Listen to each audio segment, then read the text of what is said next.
Hey guys, welcome back to Margo Watches Movies. My name is Jake Margo. Tonight we're talking Terminal List, Dark Wolf, episode 4. Right off the bat, it's another episode I really liked. I kind of think I love this show, so maybe I'm going to be a little bit biased here, but this is like everything I love when it comes to television shows. You hit the like masculine, bravado of like military adrenaline, fuel pumping action. You get espionage, CIA, letter agencies, running intel, running ops, just real world, real current event, topical type of stuff in a very nice, streamlined storyline. I don't think you have to think too hard about like where the plot and stuff is going. You do have like a kind of intricate web here within like where the show is heading. But for the most part, this is just like a really classic, good spy thriller, grounded action spy thriller. A little bit different from the psychological aspects of the first season as we're more developing into, or taking a lens into developing and showing the transformation that Taylor Kitsch went from this prequel into his decisions made in season 1 of The Terminal List.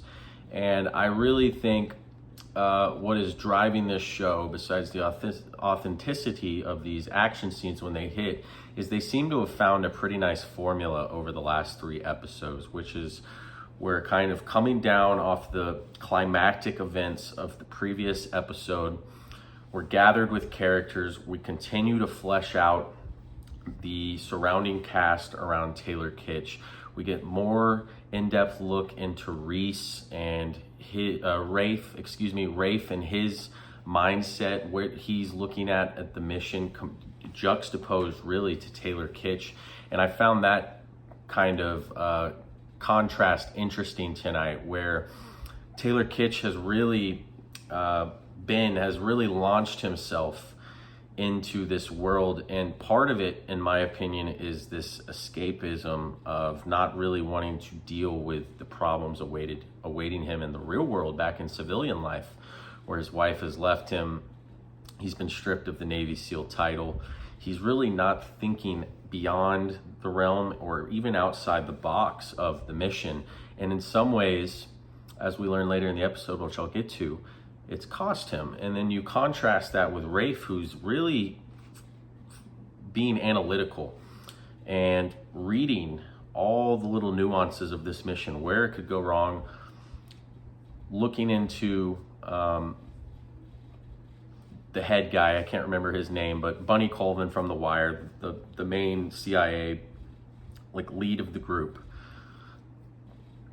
trying to get backstory on him. And we do get some fleshed out backstory on him, where he was serving at the US Embassy in Beirut in '83 when it was bombed, which is a real world event, and how that kind of drives him, where he lost 2 of his vertebrae, as we're told in this phone call, where Rafe makes an intelligence call to one of his dad's old contacts.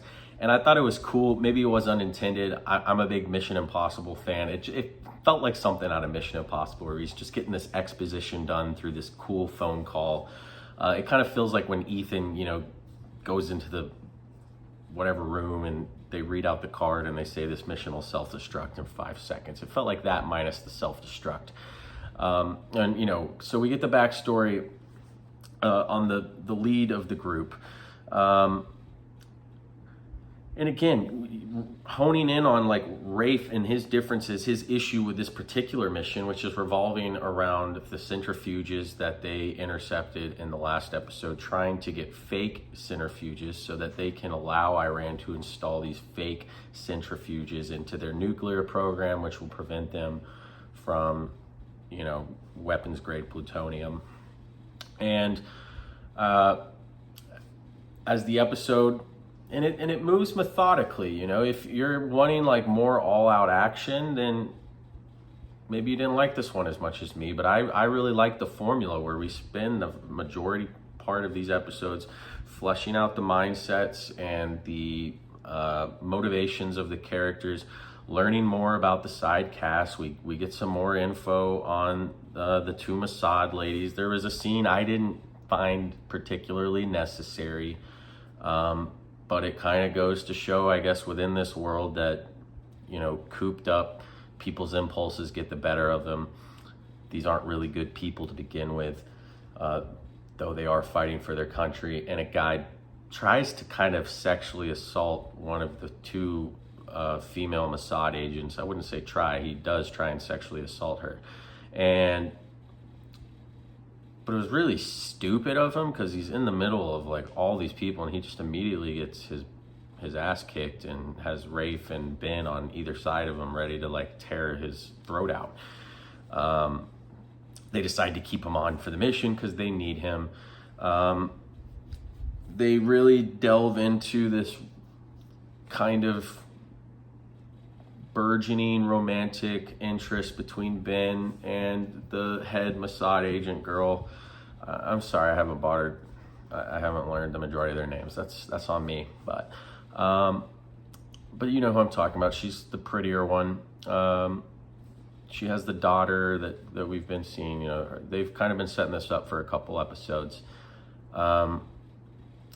And they take all of these fleshing outs and they take that romantic aspect and it all kind of trickles into the final mission, which is a really, really good action set piece with a couple things I found maybe a little confusing as far as like the logistics of it, where it seemed like they were in the worst possible cover.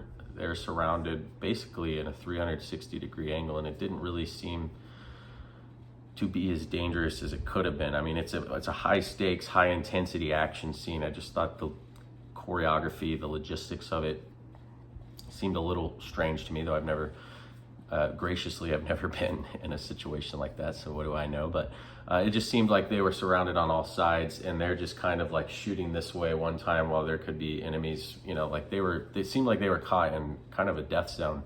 But they get out, as you know, they have the mission seems successful at first. They have this really perfect extraction of these centrifuges they're trying to get. And as they're basically driving off with the mission almost over, they're hit with an RPG. Chaos erupts. People are extracted. The team has to split up. Ben ends up with the head female Mossad lady, just as planned, going into this tunnel where they have an easy chance to escape, and boom. She shoots him 3 times in the back in his Kevlar, which was, I feel like, a meaningful choice there, and then kicks him unconscious. But she does what Mossad does and betrays the mission and betrays him. We're not sure what the motivation is there. Is it self-serving towards her country? I mean, in reality, that would be realistic. And I actually thought it was interesting they went that direction, because I do think that is very plausible when you're working counterintelligence with a certain ally. That tough seems plausible to me. So, yeah. And basically that's where the episode ends. Her betraying the team. Bunny Colvin, as I'll call him from The Wire, realizing that she had bugged his phone the entire time. And we're left with this kind of cliffhanger of where we're going next week. We don't really have an idea yet why she is stealing this when, like, the mission they're on is kind of serving her country's best interest. So I'm not sure what the meaning is, though. As much as they've talked about her daughter, I have to presume that they have the daughter captive or something like that. That would be my guess. But yeah, but overall, again, another super engaging episode for me. I really, really enjoyed it. I'm really loving this show. I'm loving the grounded espionage angle they're taking this season. Running counterintelligence, running these ops. It's all very intriguing, very interesting stuff to a 30-year-old guy like me. So I'm going to give this episode, again, another 8. God, this season's been killing it so far. I think it's the best show on TV right now that's running. I like this more than Alien Earth, and Peacemaker has been really good as well. But this is the best show currently going on television for me, and I think more people should be watching it. So let me know what you guys think in the comments below. Give me a like if you like the video. If you like the review, give me a subscribe, guys. I'm almost to 100. I could use your help. So, but besides that, as always, this is Margo Watches Movies. My name's Jake Margo. Thanks for tuning in, and we'll see you next time.